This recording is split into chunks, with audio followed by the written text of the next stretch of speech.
The voices had guided me through months of investigation, providing evidence and strategy that ensured their story would finally be told completely and accurately. Now they were ready to trust the living world to fulfill its obligations to justice and human dignity. Their patience had been remarkable, their preparation had been comprehensive, and their faith in the possibility of justice, despite 5 decades of disappointment, had been unwavering. The dead were ready to rest, but first, they were going to ensure that their truth could never be buried again. Saturday morning's official inspection began at 8 a.m. with a team that included Dr. Walsh, 2 facilities management specialists, an independent building inspector, and myself as the employee who had documented the ongoing irregularities. County administration had sent legal counsel and a representative from risk management, their presence confirming that officials understood this inspection might uncover significant liability issues. The county attorney, Richard Pemberton, was a man in his 60s who had clearly dealt with institutional crisis management before. His presence suggested that county officials knew exactly what we were likely to find in the sub-basement. Despite decades of official denial, Dr. Walsh had not been informed about legal counsel's participation until that morning, a detail that visibly increased her determination to conduct a thorough investigation. "Dr. Walsh," Pemberton said, as we gathered in the main basement level, "I want to emphasize that any discoveries during this inspection must be handled through proper legal channels. Historical facility operations may involve complex liability, questions that require careful consideration before public disclosure." Dr. Walsh's response was crisp and professional. "Mr. Pemberton, my responsibility is to ensure this facility operates safely and efficiently. If there are areas of this building that have been consuming resources without proper oversight, that's an operational concern that requires immediate attention, regardless of historical complications." The facilities management team had already documented the power consumption irregularities I'd reported, confirming that climate control and electrical systems were operating in areas that building plans showed as unoccupied. The independent inspector had brought equipment to test air quality, structural integrity, and environmental conditions throughout the facility. When we reached the sub-basement door, I used Thomas Chen's key to provide access, explaining that I'd found it in an employee locker during my investigation of the equipment malfunctions. The lock turned easily, and the door opened to reveal the narrow staircase descending into darkness. The smell that rose from below was immediately noticeable to everyone. Present antiseptic preservation chemicals, mixed with something organic, and old Dr. Walsh recognized it immediately as the signature odor of long-term refrigerated storage. While the legal representatives exchanged glances that suggested this wasn't their first encounter with the sub-basement's existence, descending the stairs with flashlights and portable lighting equipment, our inspection team entered a space that clearly contradicted every official statement about the sub-basement's purpose and contents. 12 refrigeration units lined the walls, all showing active operation status, all containing occupied storage drawers with documentation dating from 1973. The independent inspector immediately began documenting everything with digital cameras and measurement equipment. "Dr. Walsh, this level shows continuous operation for approximately 50 years. The refrigeration systems are connected to the building's main power grid, and the environmental controls are maintaining precise temperature and humidity standards for biological preservation." Dr. Walsh examined the storage units systematically, reading toe tags and intake documentation that clearly identified 47 individuals who had never been processed for final disposition. Her professional composure remained steady, but I could see increasing anger in her expression as she understood the scope of what had been concealed from her. "Administration, Mr. Pemberton," she said, turning to face the county attorney. "How long has county administration known about this level and its contents?" Pemberton's response was carefully evasive. "Dr. Walsh, there may be historical records that reference various aspects of facility operations during the transition period when this building was constructed. Those records would need to be reviewed by appropriate personnel before any conclusions could be drawn about administrative knowledge or responsibility." The facilities management team was documenting utility connections, maintenance schedules, and equipment specifications that proved the sub-basement had been deliberately maintained as active storage throughout the facility's operational history. power consumption records showed consistent climate control operations since 1974, with regular service and parts replacement for the refrigeration systems. Someone has been maintaining this equipment for 50 years, the senior facilities manager reported. These aren't systems that would continue operating without scheduled maintenance and parts replacement. The documentation trail for service calls and equipment updates will show exactly who authorized continued operation of this level. As our inspection continued, I began pointing out evidence that Thomas Chen had documented during his 1989 investigation, including the personal effects storage area and the files containing family correspondence. Dr. Walsh reviewed Chen's documentation with increasing incredulity, particularly the letters from relatives who had been seeking information about their loved ones' remains. This correspondence shows families who were actively searching for their relatives well into the 1990s, she said, holding up letters that Chen had preserved. These people were told their loved ones' remains were missing or had been lost during facility transition, while those remains were actually being stored right here, accessible to anyone with appropriate authority. The evidence room that the voices had revealed to me contained Thomas Chen's complete files, but also additional documentation that proved continuous administrative awareness of the situation. Internal memos, legal opinions, insurance correspondence, and budgetary records spanning 30 years showed that the sub-basement's operation had been known and deliberately concealed by successive county administrations. Pemberton attempted to limit documentation of these files, claiming they might be protected by attorney-client privilege or executive session confidentiality, but Dr. Walsh asserted her authority as facility administrator to review any records related to building operations under her supervision. Mr. Pemberton, these are operational records for a facility under my administrative responsibility. I don't need county council's permission to understand what's been happening in my own building. The most damaging discovery was a series of memos from the late 1990s discussing legacy liability management and controlled disclosure strategies related to the sub-basement cases. These documents proved that county officials had developed specific plans for handling the situation if it ever became public, including media management strategies and legal defenses for why the bodies had never been properly processed. One memo, dated 1998, was particularly explicit. Continued storage maintains evidence preservation, while avoiding family notification requirements that would trigger wrongful death liability. Current refrigeration costs are significantly lower than potential settlement exposure. Dr. Walsh read this memo aloud, her voice carrying barely controlled fury. Mr. Pemberton, this document suggests that county administration made a deliberate decision to keep these people's remains in storage to avoid legal liability, rather than providing proper burial and family notification. Is that an accurate interpretation? Pemberton's response revealed the legal strategy that had been prepared for decades. Dr. Walsh, historical administrative decisions were made according to legal standards and budgetary constraints that existed at the time. Contemporary evaluation of those decisions using current standards would not provide appropriate context for understanding the complexity of the situation. But the independent inspector's documentation was creating a record that couldn't be dismissed or reinterpreted. Digital photographs, measurement data, environmental readings, and systematic cataloging of evidence created an objective foundation that would support any future legal proceedings or public disclosure. By noon, our inspection had documented conclusive evidence that 47 people had been deliberately stored in the sub-basement for 50 years. That county administration had continuous knowledge of their situation, and that families had been denied information about their loved ones' remains to avoid institutional liability. Dr. Walsh made decisions that transformed the situation from historical cover-up to active crisis management. She ordered immediate notification of appropriate authorities, including the State Health Department, the District Attorney's Office, and federal agencies responsible for institutional oversight. She also mandated preservation of all evidence and documentation pending comprehensive investigation.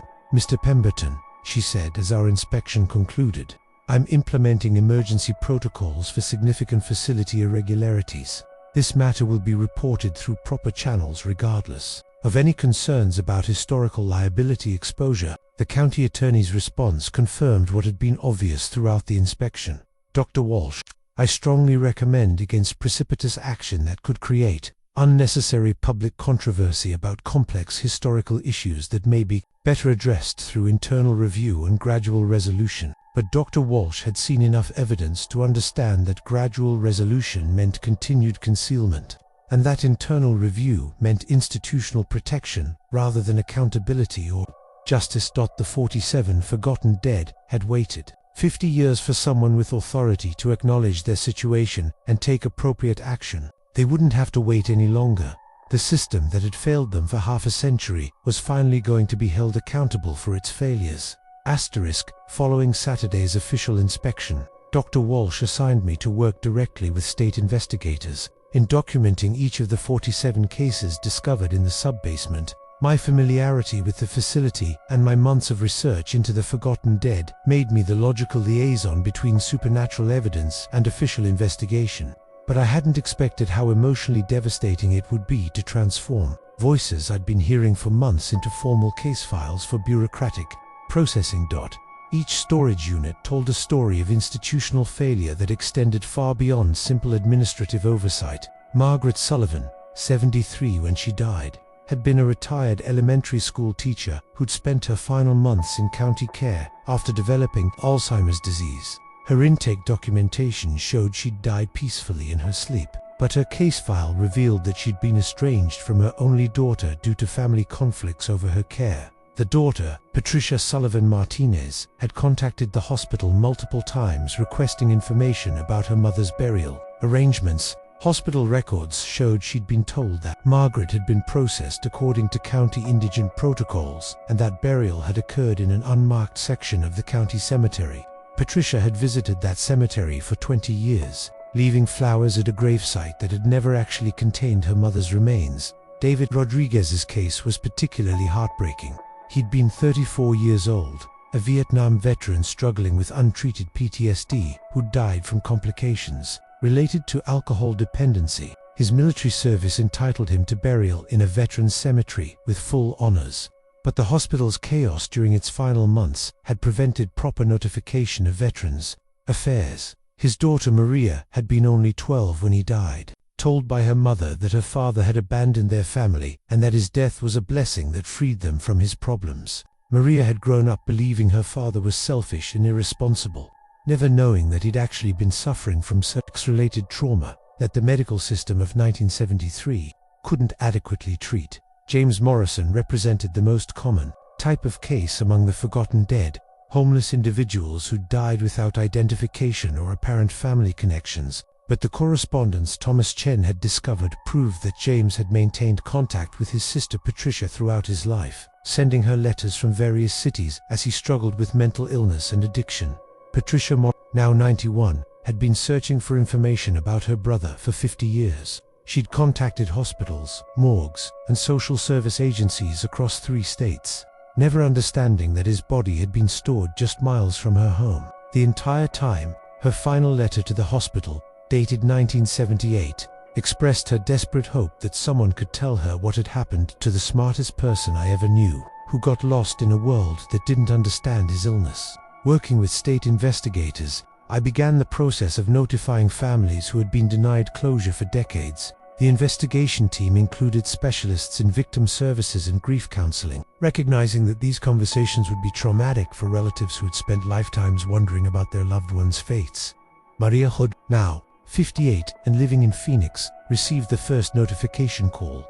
The conversation lasted 3 hours, as investigators explained how her father had died, why his remains had never been properly buried, and what options were available for finally laying him to rest with the military honors he deserved. I spent 45 years believing my father didn't care about our family, Maria said during that call, her voice breaking with emotion. My mother told me he was weak and selfish. I never knew he'd been sick, that he'd tried to get help, that the hospital failed him just like it failed us. Patricia Sullivan Martinez's notification was equally devastating. Learning that she'd been visiting an empty grave for 20 years, while her mother remained in refrigerated storage, triggered a breakdown that required immediate counseling support. But underneath her grief was rage at the institutional deception that had denied her the opportunity to honor her mother properly. They let me believe I was visiting her, Patricia said.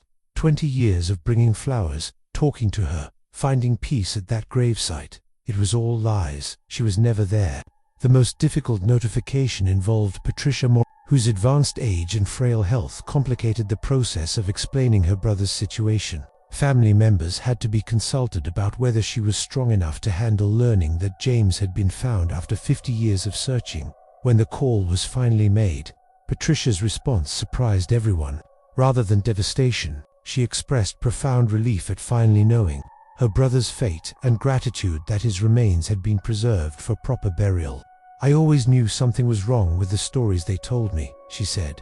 "James wouldn't have just disappeared without saying goodbye. He loved our family too much, even when his illness made him difficult to help. I want to bury him next to our parents, where he belongs." As family notifications continued, patterns emerged that revealed the scope of institutional failure during the old hospital's closure. Many families had been given false information about their loved ones' burials. Others had been told that remains were missing or lost during facility transition. Several had been informed that county indigent burial protocols had been followed, when no burials had actually occurred. The psychological impact on families was compounded by decades of unresolved grief and guilt. Children who'd blamed themselves for not being present when parents died learned that proper burial arrangements had been impossible, regardless of their presence. Siblings who'd wondered if they'd done enough to help mentally ill relatives discovered that institutional failures, not family inadequacy, had prevented appropriate care. But the notifications also revealed something remarkable: the persistence of family love across decades of uncertainty. Maria Rodriguez-Hune had named her son David in honor of the father she'd been told to forget. Patricia Sullivan Martinez had continued visiting her mother's supposed grave even after relocating to another state for work. Patricia Morrison Wells had maintained hope that her brother might still be alive somewhere. Despite 50 years without contact, working with victim services specialists, we developed comprehensive support plans for each family that included grief counseling, legal assistance for wrongful death claims, and coordination of proper burial arrangements. Many families requested military honors for veteran relatives, religious ceremonies that had been denied for decades, and memorial services that would allow extended family and friends to finally achieve closure.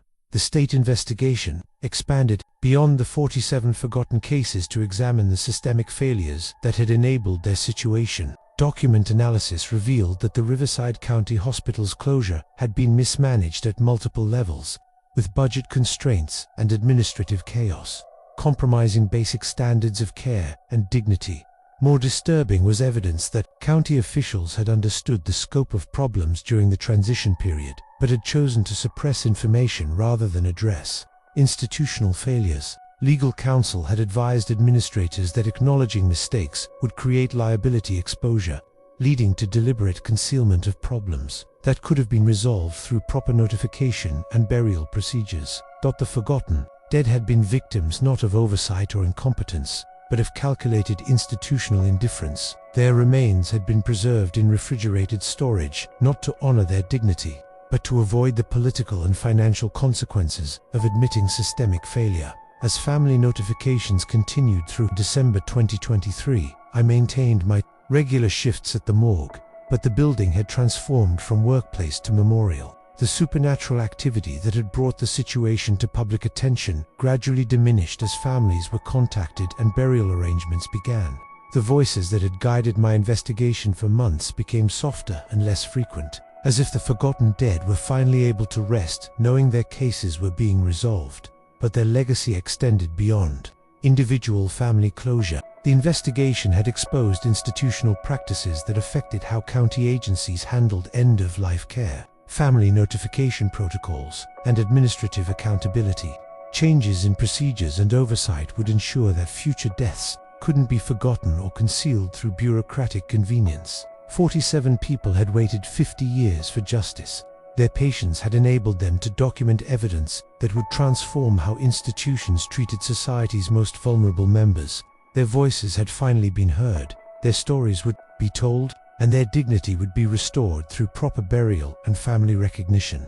The list of forgotten had become a catalyst for institutional reform and a testament to the persistence of love and hope even in the face of systemic failure.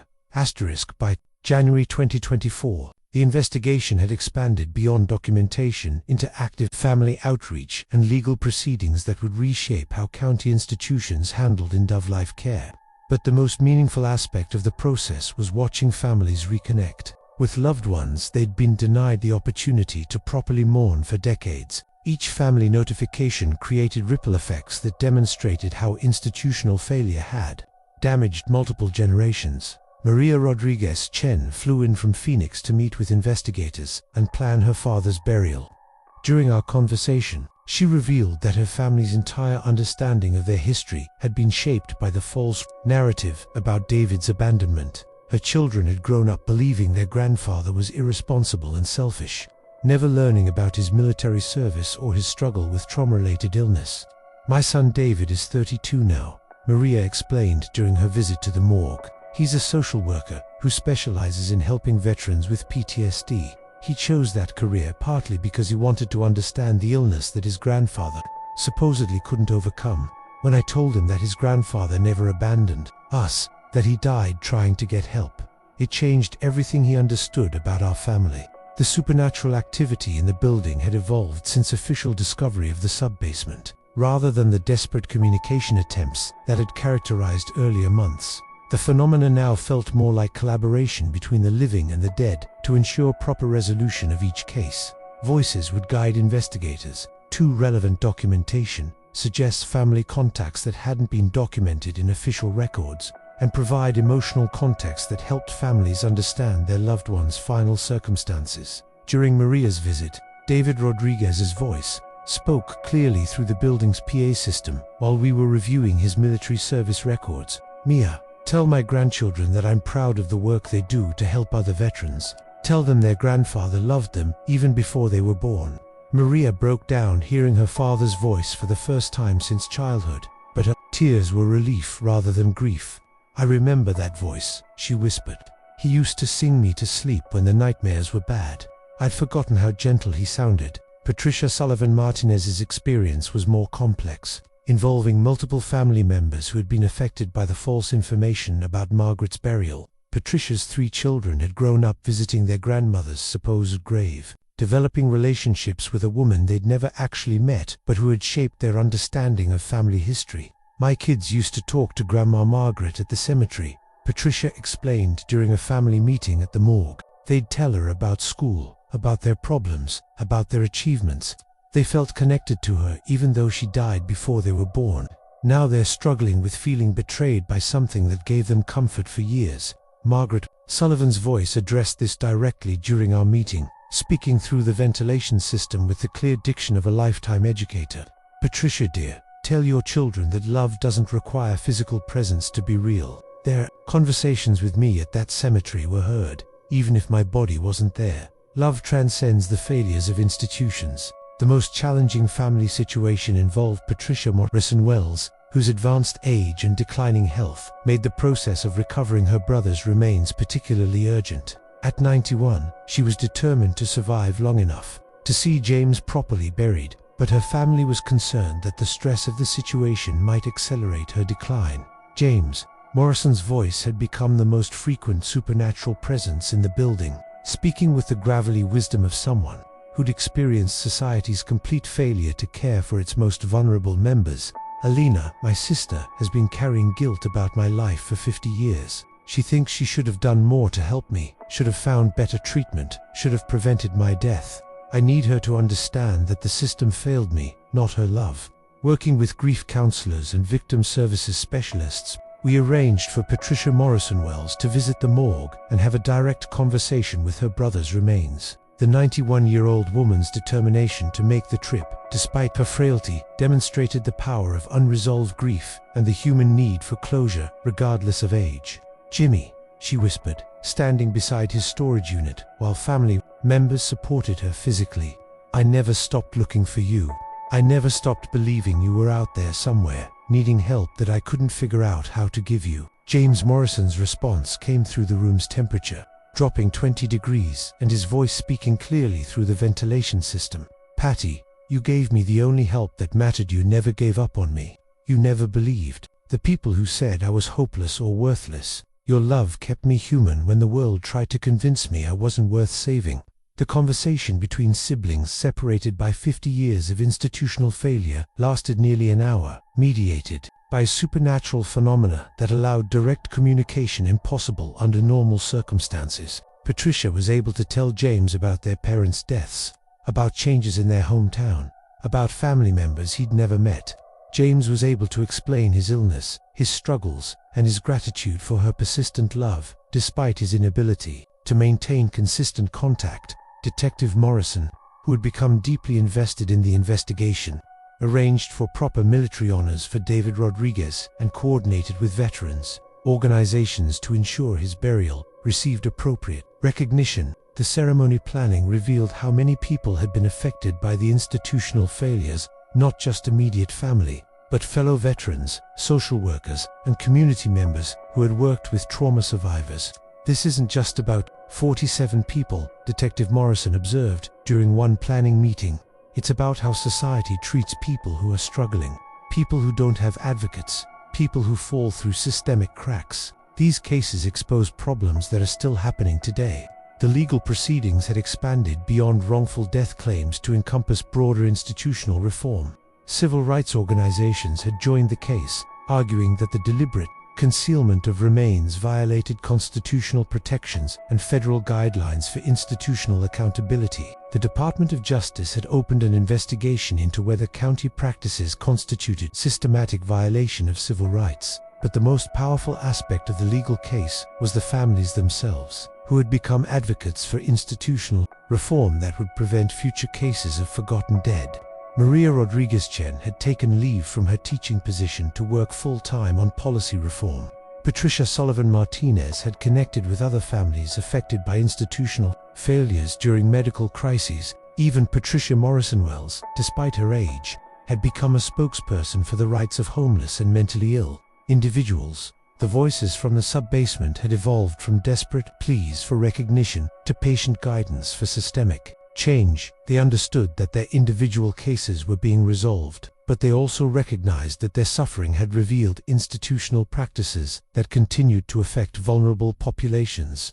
Alina, Margaret Sullivan's voice said, during one late-night shift, "Our cases are almost finished, but the work you started will continue long after we're finally at rest. You've given voice to people who thought no one would ever listen. That's the most important thing a person can do, ensure that everyone's story gets told."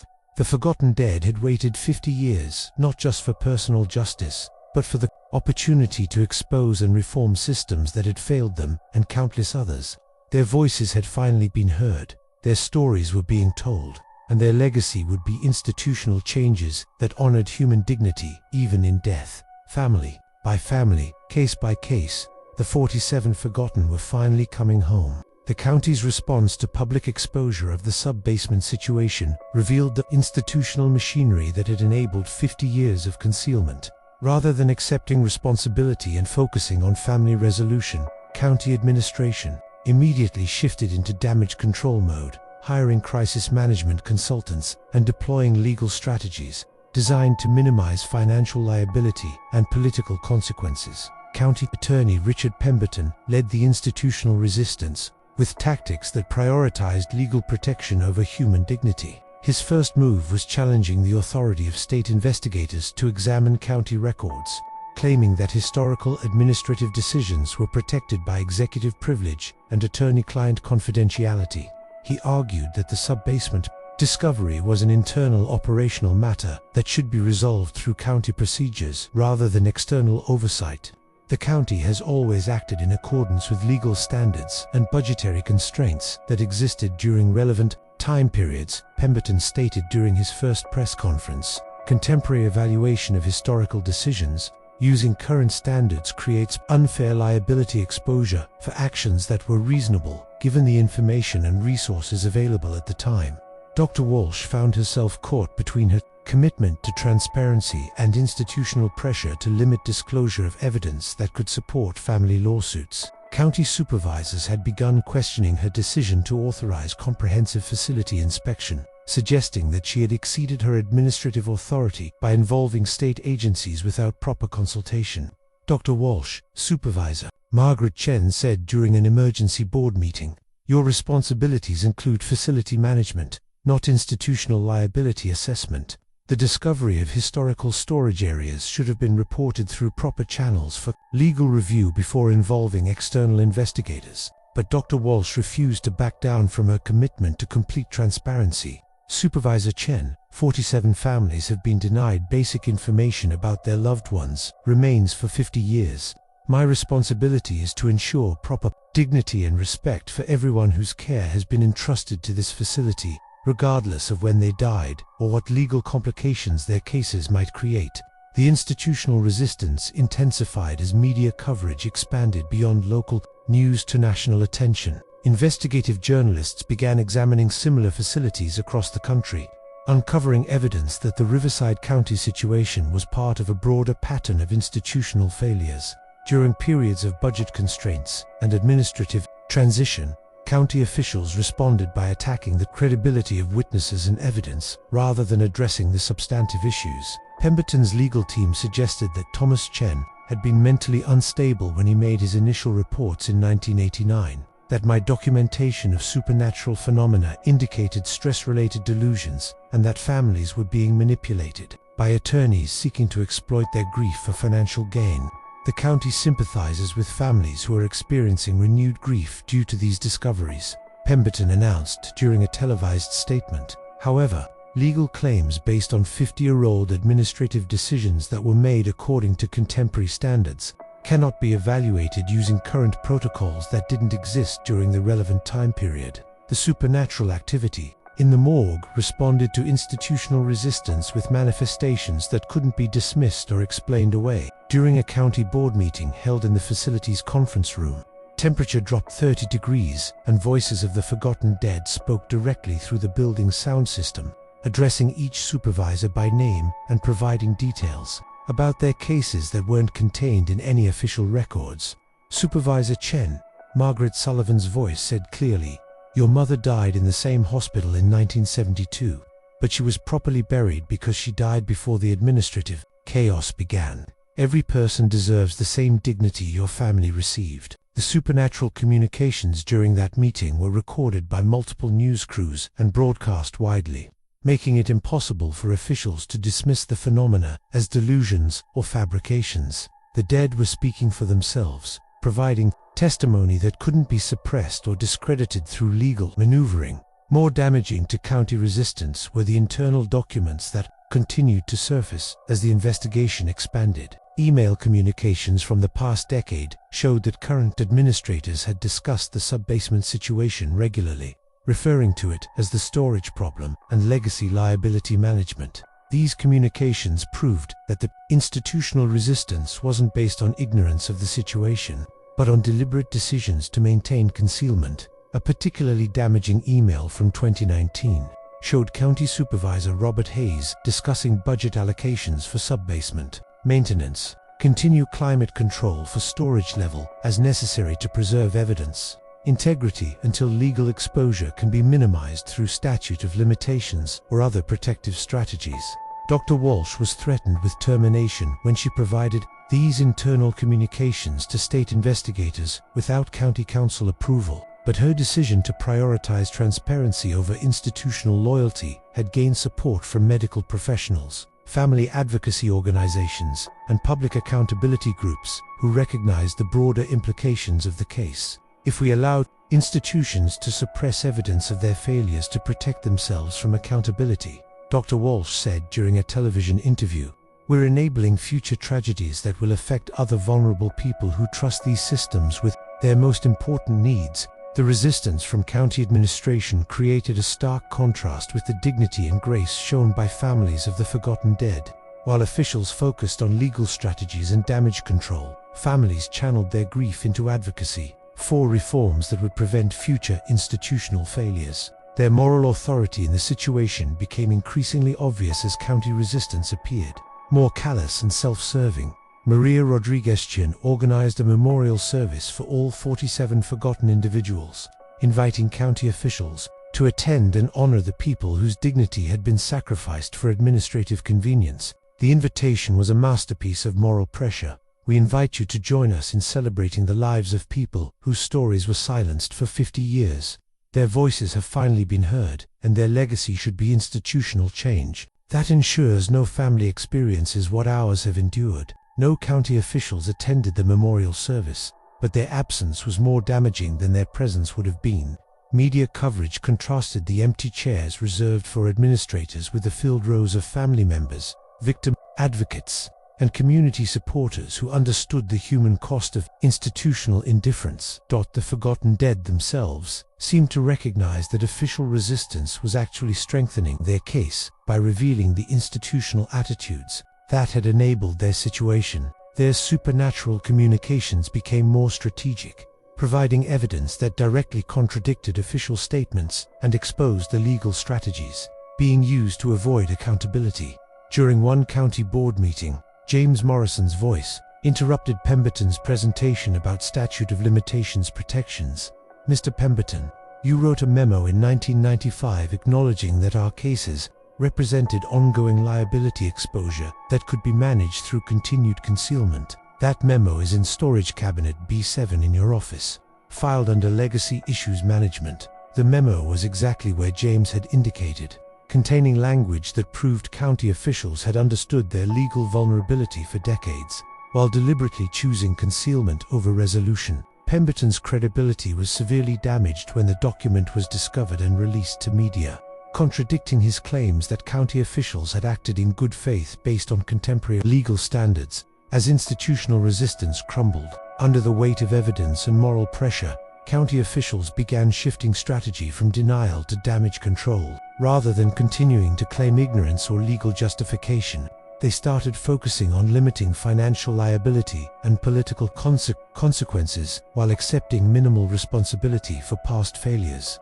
But the families and advocates who had emerged from this situation were no longer willing to accept token gestures or partial acknowledgement. They demanded comprehensive accountability, institutional reform, and policy changes that would ensure future transparency in handling end-of-life care and family notification responsibilities. The county's resistance had revealed the institutional machinery that enables systematic injustice, but it had also demonstrated the power of persistent advocacy and moral clarity to overcome bureaucratic setbacks. The forgotten dead had waited 50 years for justice, and they weren't going to accept anything less than complete acknowledgement of their dignity and the systematic failures that had denied them proper treatment. The resistance was failing, and accountability was finally beginning. The story broke nationally when investigative journalist Sarah Kim from the Los Angeles Times published a comprehensive expose titled "The Forgotten Dead: How County Officials Concealed 47 Bodies for 5 Decades."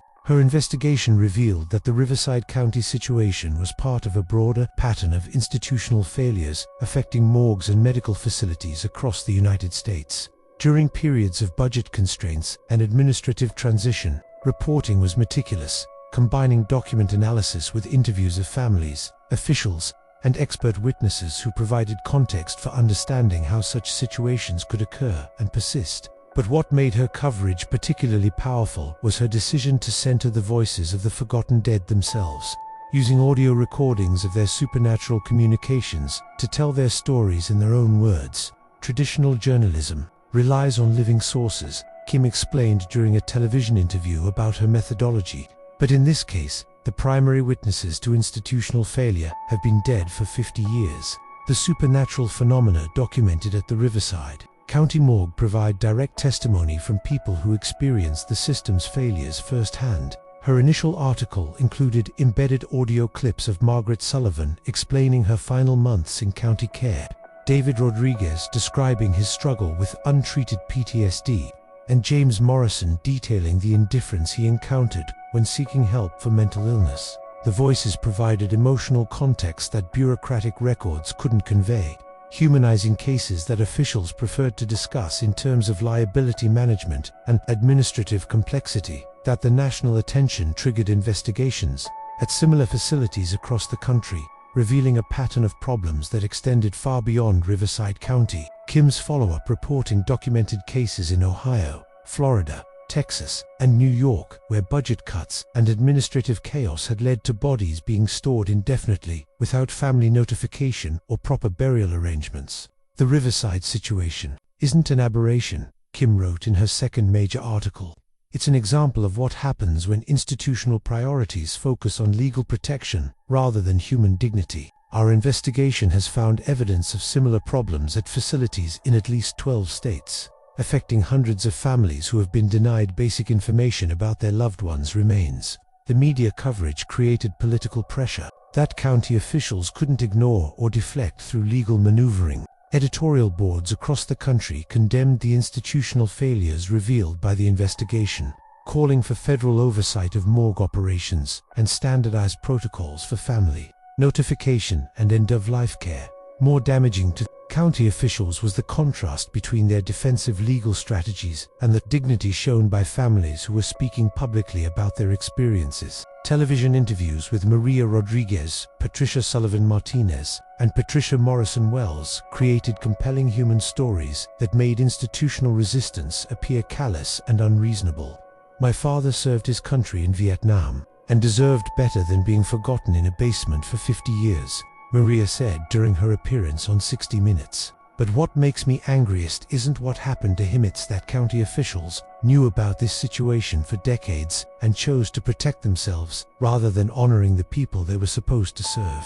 The supernatural phenomena at the morgue continued to provide evidence that supported family testimonies and contradicted official statements. During a live television broadcast from the facility, cameras captured voices of the forgotten dead, providing specific details about county officials' knowledge and decision-making that weren't contained in any public records. The breakthrough moment came when James Morrison's voice guided reporters to a hidden storage area in the county administration building that contained decades of internal communications about the morgue situation. These documents proved continuous awareness and deliberate concealment at the highest levels of county government, contradicting every official statement about ignorance or good faith administrative decisions. We found boxes of memos, legal opinions, and strategy documents dating from 1974 through 2023, Kim reported during a live broadcast. These communications show that county officials not only knew about the 47 bodies in sub-basement storage, but actively planned strategies for concealing the situation from families and avoiding legal liability. The most damaging document was a 2020 strategic planning memo that outlined options for legacy issue resolution, including continued concealment, gradual disclosure with controlled narrative management, or what officials termed evidence disposal through cremation without family notification. The memo's clinical language about destroying remains to avoid accountability created a public outrage that made political defense of county actions impossible. County Supervisor Robert Hayes, who had signed the 2020 memo, attempted damage control through a press conference that backfired spectacularly. His prepared statement about difficult decisions made during challenging budget periods was interrupted by voices of the forgotten dead, speaking through the venue's sound system, contradicting his claims and providing specific details about conversations and decisions that had never been documented publicly. "Mr. Hayes," Margaret Sullivan's voice said during the press conference, "you discussed having our remains cremated without family notification during your meeting on March 15, 2020. You said it would be cleaner than dealing with wrongful death. Claims that conversation was recorded in your calendar as morgue liability management." The supernatural intervention during Hayes's press conference was broadcast live on multiple networks, creating undeniable evidence that county officials had considered destroying remains to avoid accountability. Hayes's credibility was completely destroyed, and public pressure for his resignation became overwhelming. Federal agencies began investigating whether county actions constituted civil rights violations under laws protecting the dignity of deceased individuals and the rights of families to receive accurate information about their loved ones' remains. The Department of Justice opened a probe into systematic institutional failures that might require federal oversight and mandated reforms.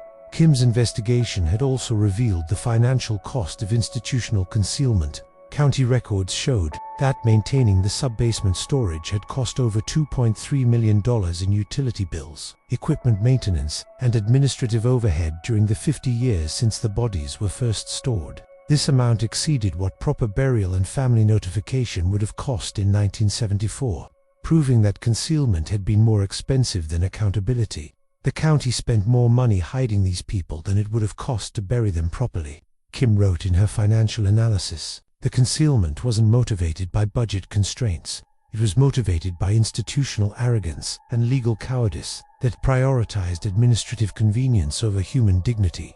The media coverage had transformed a local administrative scandal into a national conversation about institutional accountability and the treatment of vulnerable populations. Families from across the country contacted Kim's newsroom with similar stories of missing remains, inadequate family notification, and bureaucratic indifference during medical crises. Congressional hearings were scheduled to examine federal oversight of morgue operations and end-of-life care protocols. Legislation was proposed requiring standardized family notification procedures, mandatory reporting of unidentified remains, and federal penalties for institutions that concealed information about deceased individuals. But the most powerful outcome of the media investigation was the amplification of voices that had been silenced for 50 years. The forgotten dead had finally found advocates who would tell their stories accurately and completely, ensuring that their experiences would contribute to reforms that might prevent future institutional failures.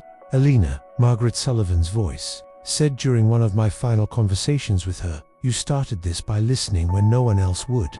Sarah Kim continued it by ensuring our stories reached people who could demand change. Now our voices will echo in laws and policies that protect other vulnerable people from experiencing what we endured. The media investigation had accomplished what Thomas Chen couldn't achieve in 1989, complete transparency, national attention, and political pressure that made institutional resistance impossible. The forgotten dead had finally been heard. Their stories were being told accurately, and their legacy would be lasting reforms that honored human dignity, even in death. The silence that had protected institutional failures for 50 years had been broken forever. The federal investigation, launched in March 2024, brought resources and authority that transformed the situation from local scandal to comprehensive accountability process. Department of Justice investigators arrived with subpoena power, forensic accounting specialists, and civil rights attorneys who understood the broader implications of systematic institutional concealment spanning 5 decades. Special Agent Rebecca Martinez led the federal team with methodical precision that reminded me of my own approach to documenting the supernatural phenomena. But where I had worked alone with voices only I could hear, Martinez commanded resources that could compel disclosure of evidence that county officials had concealed for generations. This investigation will examine every aspect of how American citizens were denied basic dignity in death, Martinez announced during her first press conference. "We will determine whether county actions violated federal civil rights protections, and we will ensure that appropriate accountability measures are implemented to prevent future institutional failures." The federal subpoenas revealed the full scope of county knowledge and deliberate concealment.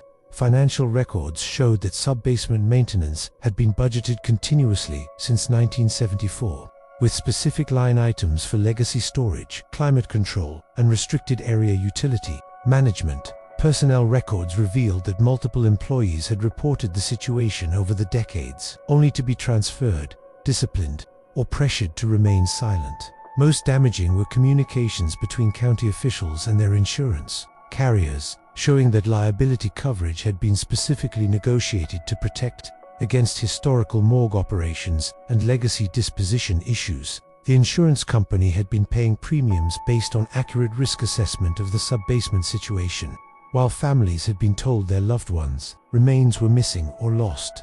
County Attorney Richard Pemberton became the focus of criminal investigation when communications revealed his role in developing and implementing concealment strategies over multiple decades. His legal advice hadn't been limited to protecting county interests. He had actively participated in creating false narratives and suppressing evidence that families needed to achieve closure. Federal investigators discovered that Pemberton had ordered the destruction of Thomas Chen's original documentation in 1989.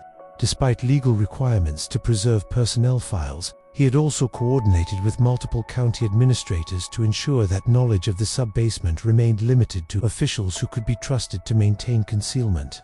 Mr. Pemberton didn't just provide legal advice. Agent Martinez explained during a briefing for victim families. He participated in a conspiracy to deny 47 families their constitutional rights to accurate information about their deceased relatives. That level of institutional corruption requires federal prosecution. The supernatural activity in the morgue had evolved as the investigation progressed, with voices of the forgotten dead providing specific guidance about evidence locations and witness testimony that supported federal charges. They seemed to understand that their individual cases were being resolved, but they remained focused on ensuring that institutional accountability would prevent future tragedies. Elena, David Rodriguez's voice said during one of our conversations, "The federal investigators are going to find evidence that this pattern extended to other facilities. Our cases are just the beginning of understanding how widespread these failures became." He was correct. Federal investigation had expanded to examine similar facilities in 12 states, uncovering a pattern of problems that affected hundreds of families and thousands of unprocessed remains. The Riverside County situation had revealed systematic, institutional practices that prioritized legal protection over human dignity.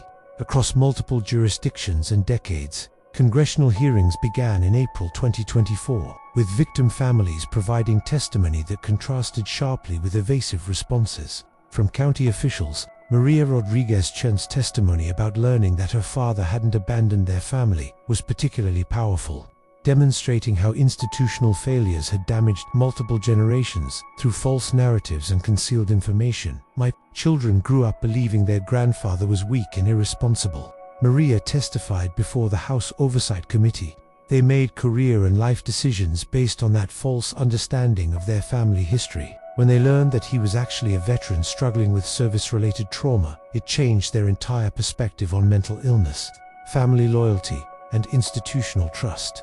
Patricia Morrison-Wells, despite her advanced age, insisted on testifying about her 50-year search for her brother. Her appearance before Congress, supported by family members but speaking with clarity and determination, created television moments that defined public understanding of the human cost of institutional indifference. "I am 91 years old, and I have spent 50 years wondering if my brother was alive somewhere, needing help that I couldn't provide," she testified. "Learning that he was preserved in county storage while I searched for him in homeless shelters and hospitals across 3 states has taught me that government institutions can fail people more completely than I ever imagined possible." The congressional hearings also featured testimony from supernatural phenomena experts, audio engineers, and medical professionals who validated the authenticity of communications from the forgotten dead. Their testimony established that the voices weren't psychological delusions or technological anomalies, but genuine communications from deceased individuals whose cases had never been properly resolved.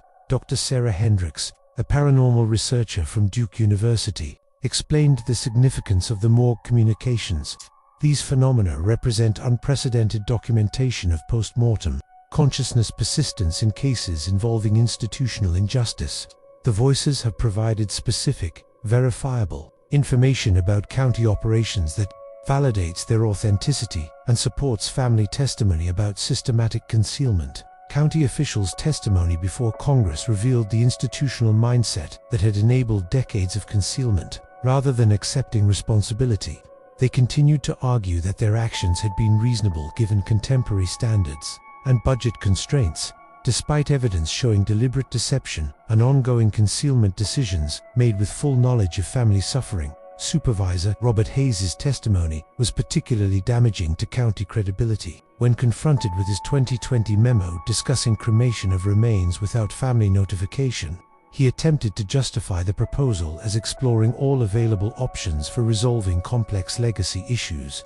Mr. Hayes, Congresswoman Patricia Chen asked during questioning, how is destroying evidence of institutional failure and denying families the opportunity to bury their loved ones a reasonable option for resolving anything other than your own legal liability? Hayes' response that county officials had to consider broader institutional interests beyond individual family concerns crystallized public understanding of the institutional arrogance that had enabled 50 years of concealment. The federal The investigation concluded in June 2024 with criminal charges against 12 county officials, including Pemberton, Hayes, and 3 former administrators who had participated in concealment strategies over multiple decades. Civil rights violation charges carried potential prison sentences that reflected the seriousness of denying constitutional protections to vulnerable families during their most difficult circumstances. But the most significant outcome was the comprehensive reform package that emerged from congressional hearings and federal investigation. The Dignity in Death Act established federal standards for morgue operations, mandatory family notification protocols, and oversight mechanisms that would prevent future institutional concealment of unprocessed remains. The legislation included provisions specifically inspired by the Riverside County case, federal funding for family notification infrastructure, criminal penalties for officials who concealed information about deceased individuals, and whistleblower protections for employees who reported institutional failures. This legislation ensures that no family will experience what ours have endured, Maria Rodriguez-Chan said during the bill signing ceremony. But more importantly, it establishes that human dignity doesn't end with death, and that institutions trusted with caring for deceased individuals must be held to the highest standards of transparency and respect.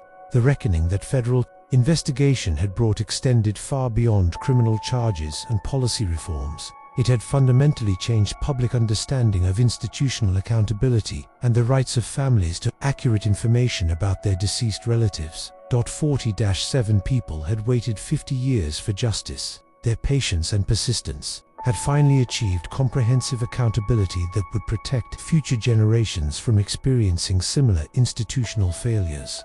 The forgotten dead had become catalysts for lasting change that honored their dignity, while ensuring their suffering would prevent future tragedies. Summer 2024 brought the long-awaited burial ceremonies that would finally provide proper rest for the 47 forgotten dead. Each family had planned services that reflected their loved ones' lives, personalities, and the dignity that had been denied them for 50 years. The ceremonies became celebrations of life, delayed but not diminished by institutional failure.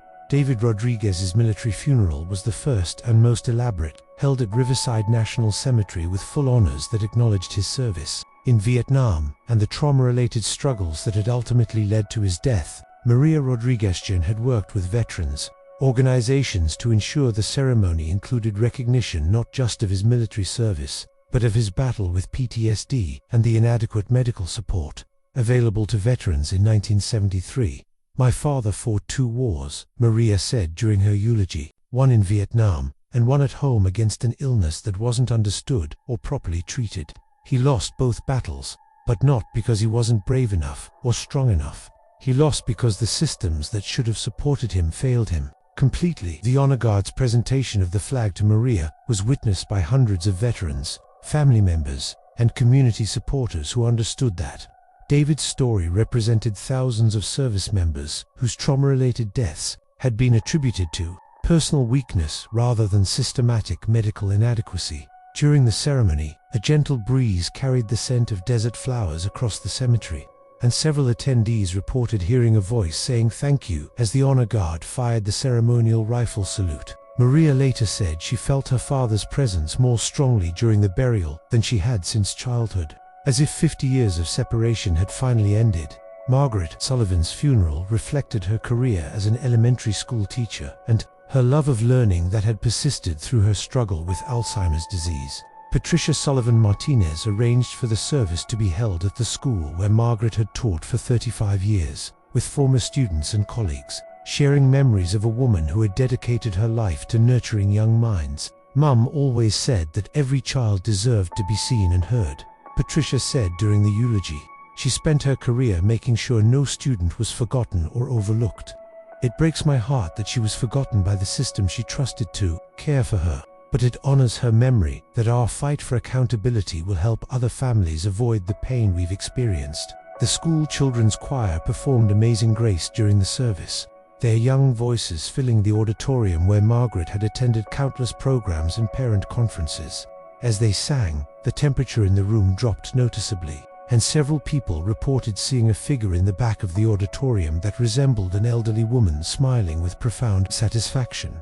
James Morrison's burial was more intimate but equally meaningful, held at the family cemetery where his parents had been interred decades earlier. Patricia Morrison Wells, despite her frail health, insisted on speaking at the service, sharing memories of her brother's intelligence, creativity, and kindness that had persisted despite his struggles with mental illness and homelessness. "Jimmy was the smartest person I ever knew," Patricia said, her voice carrying clearly, despite her advanced age. "He could fix anything, solve any problem, explain complicated ideas in ways that made perfect sense. His illness didn't diminish his intelligence or his worth as a human being. Society failed him, but his family never stopped loving him." The graveside service was attended by advocates for homeless rights and mental health services who recognized James's story as representative of countless individuals whose deaths were attributed to personal failure rather than systematic inadequacy in care and support systems. As Patricia placed flowers on the casket, she whispered, "Jimmy, I never stopped looking for you. You can rest now." Several attendees reported hearing a voice respond, "I know, Patty. Thank you for never giving up on me." Each of the 47 burial ceremonies created opportunities for families to achieve closure that had been denied for decades. But they also served as public education about the human cost of institutional failures. Media coverage of the services contrasted the dignity and love displayed by its families with the bureaucratic indifference that had characterized county actions for 50 years. The collective impact of 47 funerals held over 3 months created a community grieving process that extended far beyond immediate families. Each service was attended by advocates, volunteers, and community members who understood that these burials represented broader issues of social justice and institutional accountability.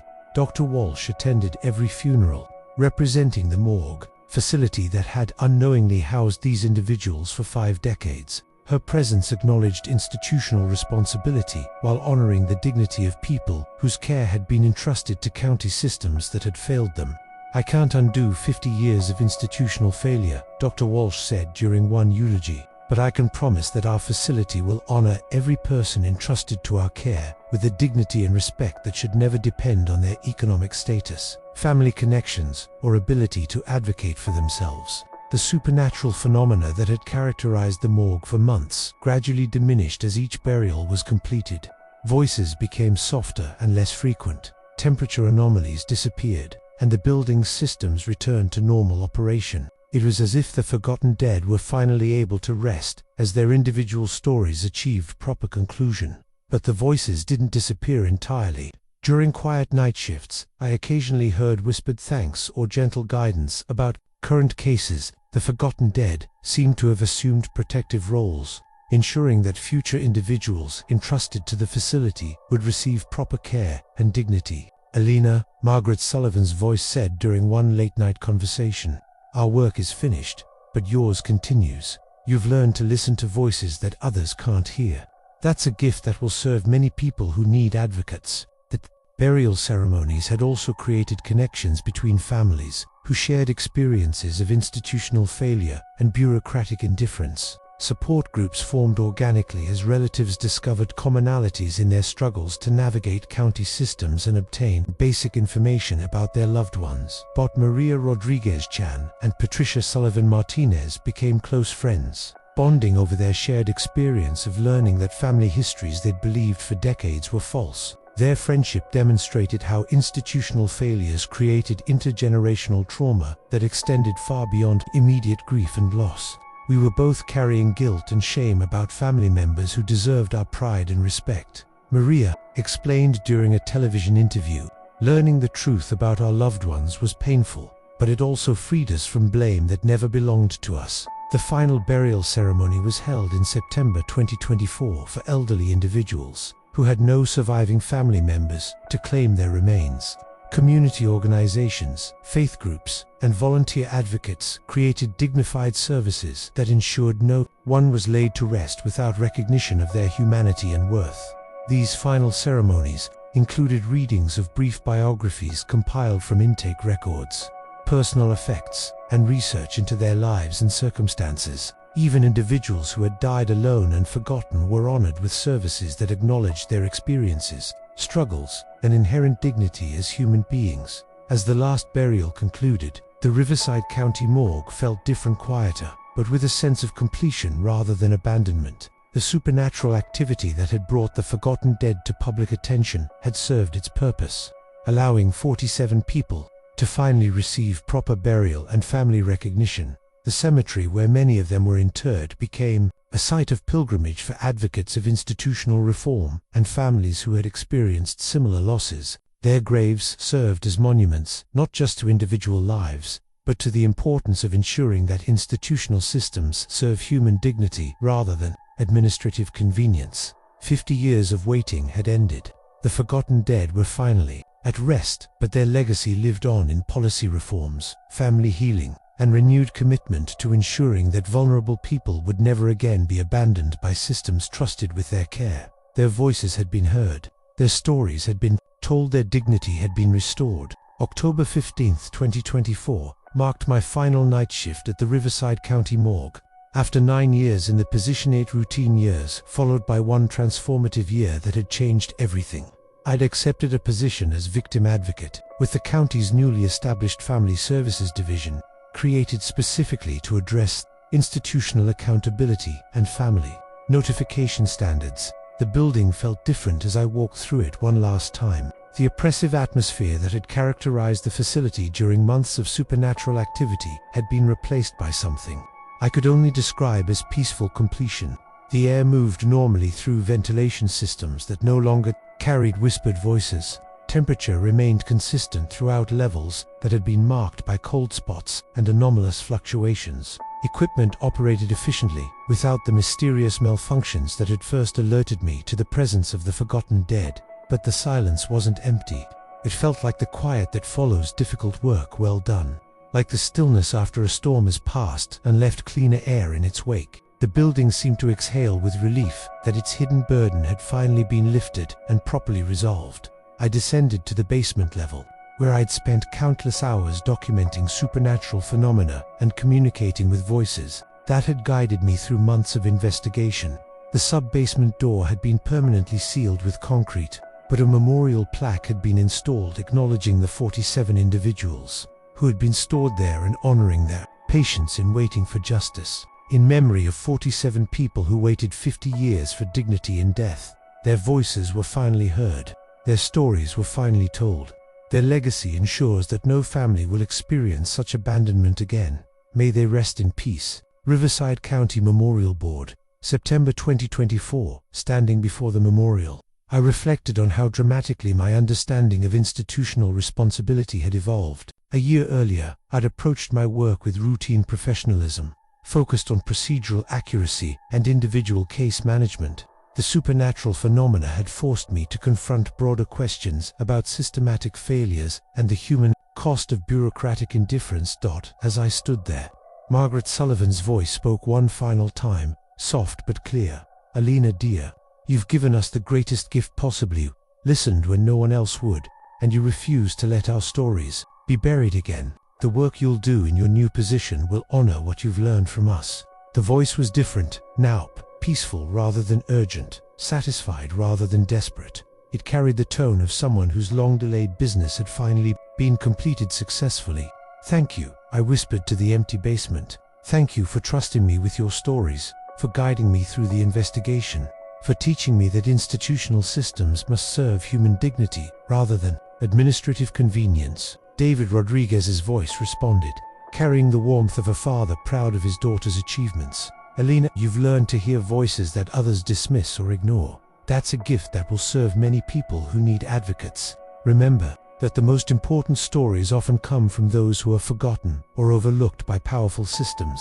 James Morrison's gravelly voice added wisdom, earned through years of experiencing society's indifference to vulnerable populations. "The living world failed us for 50 years. But you proved that one person with courage and persistence can force institutional accountability. Don't let anyone convince you that individual action doesn't matter." Their voices faded gradually, not with the abrupt silence of equipment shutting down, but with the gentle diminishment of conversation ending naturally. I felt their presence withdraw, not through abandonment, but through completion. Their work was finished. Their stories had been told. Their dignity had been restored. I completed my final rounds of the facility, checking each system and storage unit with the methodical care that had characterized my approach throughout 9 years of employment. But now the routine carried different meaning. I wasn't just maintaining facility operations, I was honoring the trust that deceased individuals and their families placed in institutional systems during their most vulnerable circumstances. The new protocols implemented following federal investigation had transformed morgue operations in ways that reflected lessons learned from the forgotten dead. Digital tracking systems ensured that no case could be lost or overlooked. Automated family notification protocols guaranteed that relatives would be contacted within 24 hours of intake. Independent oversight mechanisms provided external review of facility operations to prevent future concealment of problems. Dr. Walsh had embraced these changes with enthusiasm that reflected her commitment to transparency and accountability. The facility had become a model for other jurisdictions implementing similar reforms, demonstrating that institutional systems could prioritize human dignity when leadership committed to serving families rather than protecting bureaucratic interests. Elena, Dr. Walsh had said during my farewell meeting, "You've taught this institution that our responsibility extends far beyond procedural compliance. We serve families during their most difficult circumstances, and that requires moral courage as well as technical competence." As dawn approached on my final shift, I prepared transition documentation for my replacement, a young woman named Sarah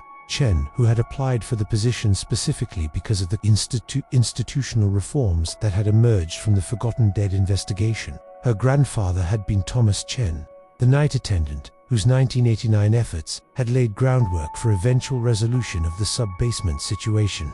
"I want to work here because my grandfather tried to help these people 30 years ago," Sarah had explained during her interview. "His efforts were defeated by institutional resistance, but his documentation and research made your investigation possible. I want to continue his work by ensuring that this facility serves families with the dignity and respect they deserve." Sarah's presence represented generational healing that extended beyond individual family resolution. Thomas Chen's sacrifice and persistence had ultimately contributed to justice for the forgotten dead, while his granddaughter would ensure that future families received proper care and support during their interactions with county systems. The supernatural phenomena that had characterized the building for months had served their purpose and departed, but they'd left something valuable behind: institutional memory that honored the humanity of deceased individuals and the grief of families seeking closure. The forgotten dead had become guardian spirits who ensured that their facility would never again prioritize administrative convenience over human dignity. My final entry in the shift log read simply, "All systems operating normally. All occupants resting peacefully. Facility prepared for continued service to families who trust us with their most important needs." Walking out of the Riverside County morgue as the sun rose over the mountains, I felt the satisfaction that comes from work well done and purpose clearly understood. The forgotten dead had taught me that individual action could force institutional accountability, that persistent advocacy could overcome bureaucratic resistance, and that listening to marginalized voices could reveal truths that powerful systems preferred to keep hidden. But they'd also taught me something more personal, that my role as a night attendant had never been simply about maintaining facility operations. I'd been a guardian of human dignity during the hours when the living world slept, ensuring that deceased individuals received care and respect, regardless of their circumstances or their families. The ability to advocate for them. The voices had stopped speaking, but their lessons would guide my new work as victim advocate. I would continue listening to people whose stories others preferred to ignore, continue challenging systems that prioritized institutional protection over human needs, and continue ensuring that vulnerable individuals receive dignity and justice, regardless of their economic status or social connections. The forgotten dead had waited 50 years for someone to listen to their voices. They'd finally found peace through proper burial and family recognition. Their patience and persistence had transformed institutional systems and educated a community about the importance of accountability and transparency. As I drove away from the morgue, I whispered one final thanks to the 47 people who had trusted me with their stories and taught me that the most important work often involves giving voice to those who can no longer speak for themselves. Their silence was finally peaceful. Their rest was finally earned. Their legacy would ensure that no one would be forgotten again. 6 months into my new role as victim advocate with Riverside County's Family Services Division, I found myself applying lessons learned from the forgotten dead to help living families navigate institutional systems during their most vulnerable circumstances. The position had been created specifically as a result of federal investigation findings, designed to ensure that families would never again experience the abandonment and deception that had characterized county responses for 50 years. My office was located in the main county administration building, just 3 floors above the storage area where James Morrison had guided investigators to find decades of concealed communications about the sub-basement situation. The proximity felt intentional, a daily reminder that institutional accountability required persistent vigilance and commitment to transparency over convenience. The work involved helping families understand their rights during interactions with county agencies, advocating for clear communication about procedures and timelines, and ensuring that bureaucratic processes served human needs rather than administrative efficiency. Much of what I'd learned about listening to marginalized voices and challenging institutional indifference translated directly to supporting living families who felt overwhelmed by complex systems. During crisis periods, Maria Rodriguez-Jen had become a close colleague and friend, using her teaching background to develop family education programs that helped relatives understand their rights and navigate county services. Her transformation from grieving daughter to policy advocate demonstrated how personal experience with institutional failure could become powerful motivation for systematic reform. Alina, what we learned about our family's experiences wasn't just about the past, Maria said during one of our planning meetings. It was about understanding how institutions can fail vulnerable people in ways that affect multiple generations. Our job now is preventing those failures before they create the kind of suffering our families endured. The memorial garden established at Riverside Memorial Park had become a gathering place for families affected by institutional failures and advocates working to prevent future tragedies. Patricia Sullivan Martinez had spearheaded fundraising for the garden's creation, envisioning a space where people could reflect on the importance of dignity and accountability in institutional systems.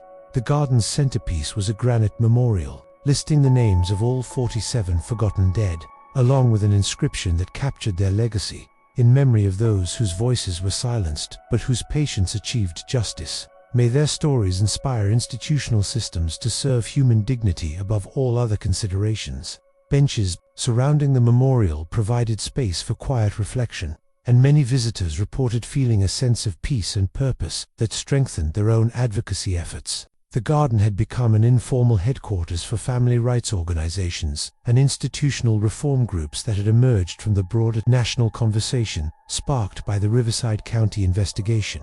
Detective Morrison had been promoted to head a new county unit focused on investigating institutional misconduct and ensuring accountability in government agency operations. His experience with the morgue investigation had taught him that law enforcement's responsibility extended beyond criminal prosecution to include protecting citizens from systematic abuse by public institutions.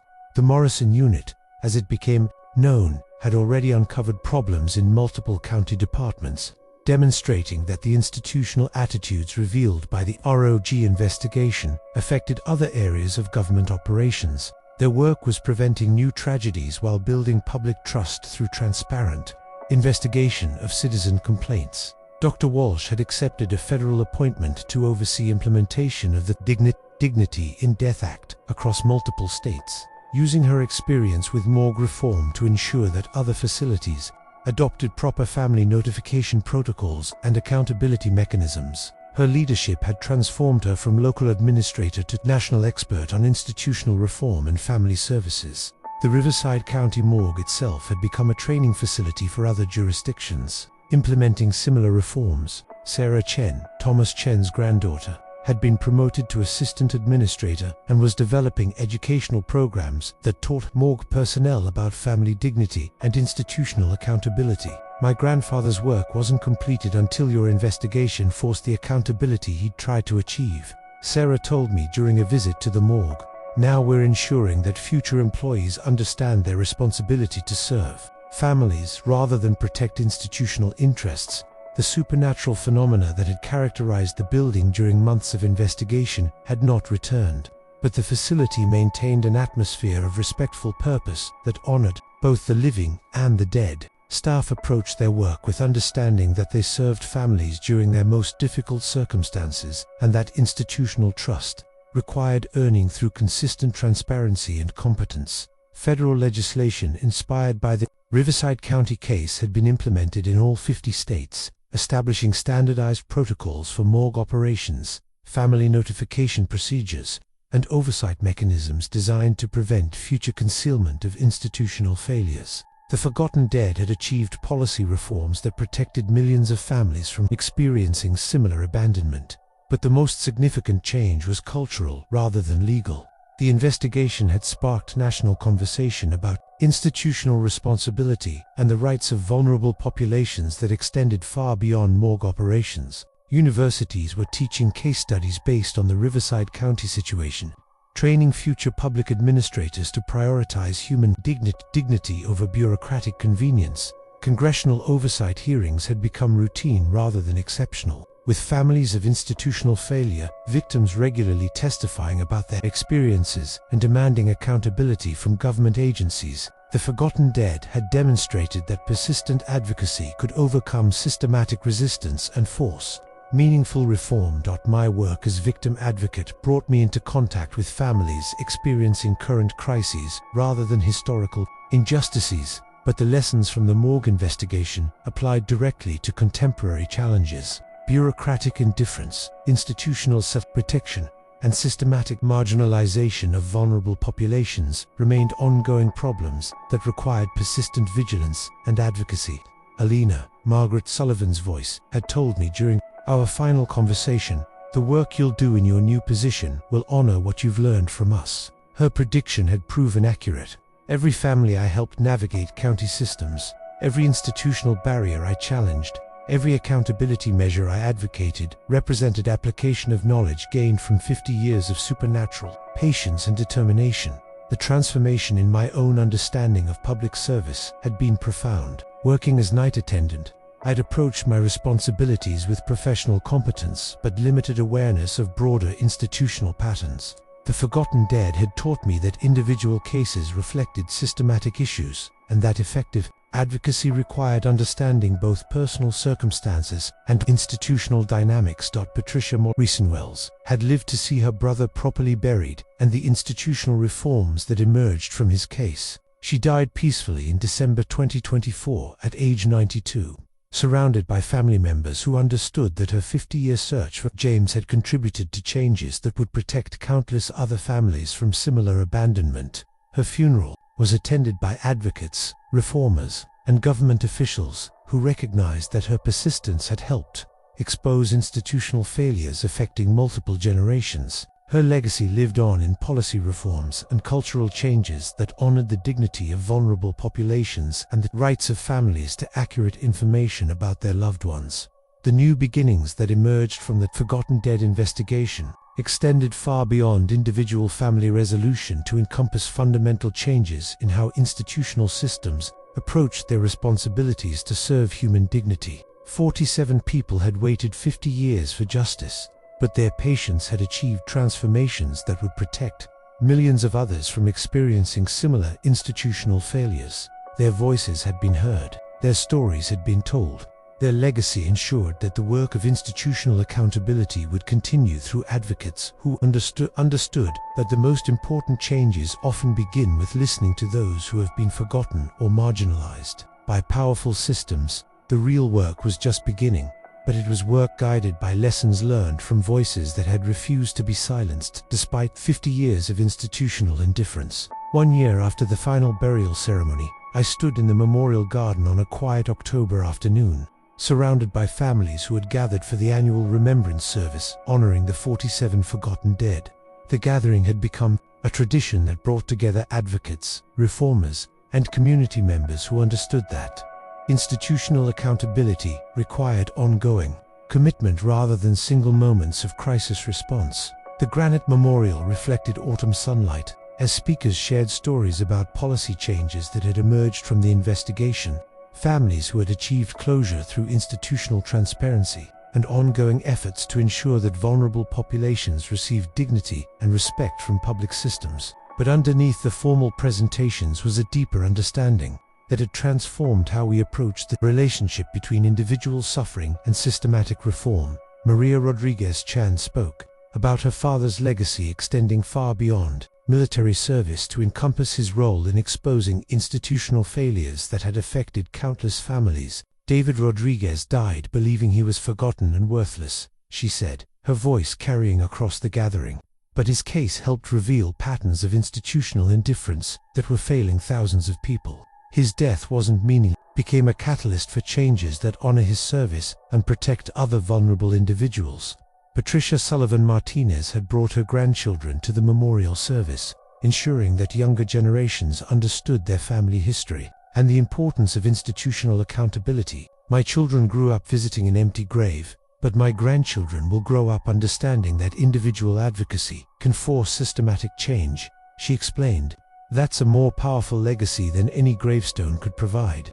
The memorial garden itself had become a center for ongoing advocacy work, hosting planning meetings for reform organizations and serving as a gathering place for families affected by institutional failures. The peaceful setting encouraged reflection on deeper questions about social responsibility and the obligations that democratic institutions owed to their most vulnerable citizens. Dr. Walsh had returned from her federal appointment to attend the Remembrance Service, sharing updates about nationwide implementation of morgue reforms and family notification protocols inspired by the Riverside County case. The Forgotten Dead taught us that institutional systems must be designed to serve human dignity rather than administrative convenience, she said. That lesson applies to every government agency that interacts with citizens during crisis periods. But the most profound insights from the investigation weren't related to policy changes or administrative reforms. They concerned fundamental questions about how societies treat people who lack power, voice, or advocates to ensure their needs are met by institutional systems designed to serve them. The Forgotten Dead had been abandoned not through malice or intentional cruelty, but through the casual indifference that allows bureaucratic convenience to override human dignity. Their cases revealed how institutional priorities could gradually shift from serving people to protecting themselves, creating systematic failures that affected the most vulnerable populations. Standing in the memorial garden, I reflected on conversations with Margaret Sullivan, David Rodriguez, James Morrison, and 44 other individuals whose supernatural communications had guided my understanding of institutional accountability. Their voices had taught me that the most important advocacy often involved listening to people whose stories others preferred to ignore. Alina Margaret Sullivan had said during one of our final conversations, "You've learned that individual cases reflect systematic patterns. The work you do going forward should help people understand that institutional failures aren't isolated incidents, they're symptoms of priorities that need fundamental examination and reform." Her wisdom had proven accurate in my work as victim advocate. Every family I helped navigate county systems, every bureaucratic barrier I challenged, every accountability measure I advocated represented application of lessons learned from voices that had refused to be silenced despite 50 years of institutional abandonment. The supernatural phenomena that had brought the Forgotten Dead to public attention had served purposes beyond simply revealing their individual cases. The voices had provided education about institutional dynamics, guidance about effective advocacy strategies, and demonstration that persistent effort could overcome systematic resistance to accountability and transparency. But perhaps most importantly, they had proven that dignity and worth don't diminish with death, that institutional obligations to serve human needs continue regardless of political convenience or budget constraints, and that the most vulnerable populations often possess wisdom about systematic failures that those in power prefer to ignore. The memorial service concluded with readings of names and brief biographies of all 47 forgotten individuals, ensuring that their stories were remembered not just as statistics or legal cases, but as human beings whose experiences had contributed to important social reforms. Each name represented someone's parent, sibling, spouse, or child who had deserved better treatment from systems trusted with their care. As families and advocates dispersed from the memorial garden, I remained for a few minutes of quiet reflection. The afternoon light was fading, creating shadows that moved gently across the granite memorial and the surrounding benches where so many important conversations about reform and accountability had taken place. In the stillness, I thought I heard whispered thanks carried on the autumn breeze, not the desperate communications that had characterized months of supernatural activity, but peaceful acknowledgement that their work was complete and their legacy was secure. The forgotten dead had achieved more than proper burial and family notification. They had transformed institutional systems and educated a community about the importance of listening to marginalized voices. Their patience had been remarkable. Their guidance had been invaluable. Their legacy would continue through advocates who understood that institutional accountability required persistent vigilance and commitment to serving human dignity above bureaucratic convenience. The dead had taught me that the most important stories often come from those who are overlooked or forgotten by powerful systems. They had shown me that individual action could force systematic change. When motivated by moral clarity and supported by accurate documentation, they had demonstrated that justice delayed was not necessarily justice denied. If advocates were willing to persist despite institutional resistance, walking away from the memorial garden as darkness settled over the mountains, I carried their lessons into work that would continue honoring their memory through service to living families who needed advocates during their most vulnerable circumstances. The voices had stopped speaking, but their wisdom would guide efforts to ensure that institutional systems served human dignity rather than administrative convenience. 47 people had waited 50 years for someone to listen to their voices and tell their stories accurately. Their supernatural communications had transformed a routine morgue investigation into a national conversation about institutional accountability and social justice. Their legacy lived on in policy reforms, family healing, and cultural changes that honored the rights of vulnerable populations. The forgotten dead had finally found peace, but their work continued through advocates who understood that the most important changes often begin with listening carefully to voices that others dismiss, ignore, or prefer to silence, even when that testimony comes in whispers from the shadows, in tapping sounds from empty walls, in temperature changes that draw attention to forgotten spaces. Especially then,